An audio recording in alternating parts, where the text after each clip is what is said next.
William Morrow and HarperAudio present The Mothers, a novel, by Genevieve Gannon, performed by Caz Prescott.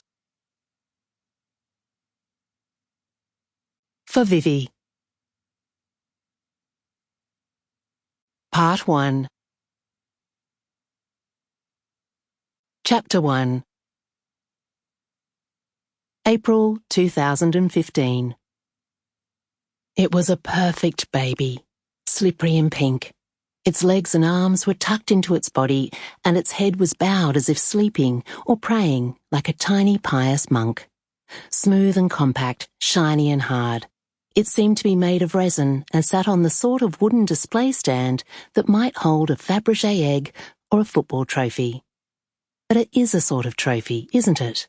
Grace thought, reaching out towards it. Oh! As soon as she made contact, the baby toppled off his wooden stand. His? Hers? Grace couldn't tell, but she sensed that knocking the model baby across the examination room shelf did not bode well for their appointment. "What have you done?" Dan asked, his voice teasing. "I'm so tense." She closed her eyes and took a deep breath. "Why doesn't it get easier?" He took her hand in his bearish paw and squeezed it, giving 3 short pumps in place of a platitude about how everything would be fine. Grace tried to return the baby to its upright position in the display stand, but it was top-heavy and refused to stay in the base, which bore the label 26 weeks. She stared at the baby's face, which appeared peaceful and somehow wise. She could scarcely believe that a hot-blooded version of this creature could ever grow inside her, and for a moment she wanted to scoop up her handbag and pull Dan out the door before they caused themselves any more heartache born of false hope. Her husband inched closer to her. "You're doing it again," he said, sweeping back the stray hairs that fell in pale wisps around her face. "Sorry, what did you say?"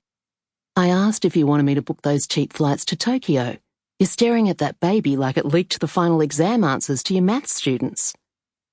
This is how they spoke to each other at the clinic, with careful, pointed cheer. "You know I don't set exams anymore," she replied automatically.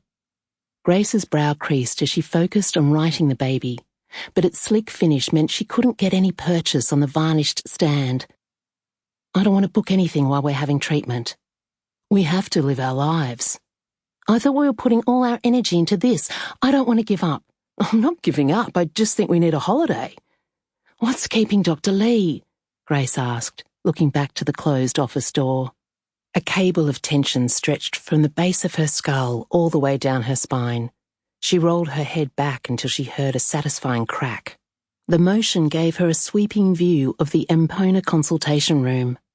The bottles of hand sanitizer, the mauve and violet decor, the poster showing the cross-section of a woman's torso that looked like a piece of meat, eerily congruent with the disposable cover that had been pulled across the examination bed like butcher's paper. The door opened and Grace whipped her hands away from the broken baby model. "Hello, Doctor," she said hastily. "Hello, Ardens," Dr. Lee replied. "I suppose you don't want me to say it's good to see you again," she said with a wry smile. Despite the boxy skirt and prim, tightly buttoned shirt she wore under her white coat, Dr. Lee looked breathtaking, as always. Before their first appointment, Grace had thought Dr. Ashley Lee could not possibly be as attractive as the photos of her in magazines, when in fact, the pictures had scarcely done her justice. Were it not for her plain clothes and her purple rubber Fitbit, Dr. Lee could be from the distant future, when aesthetic imperfections, such as weak jaws and dry skin, had been bred out of the species altogether. "How are you today?" she asked, pert and professional. Dan straightened his back. "Excellent, Doctor, just excellent." He always turned into a prize student in the presence of their doctor, as if he were expecting her to reward his good behaviour by pulling out a vial of magical fluid with a secretive grin and the preamble, "I only give this to very special patients."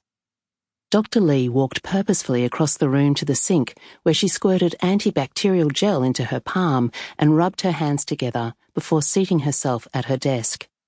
"So," she said, "we're going to try again?" "We should get a loyalty reward card," Dan said. "Every 10th round is free."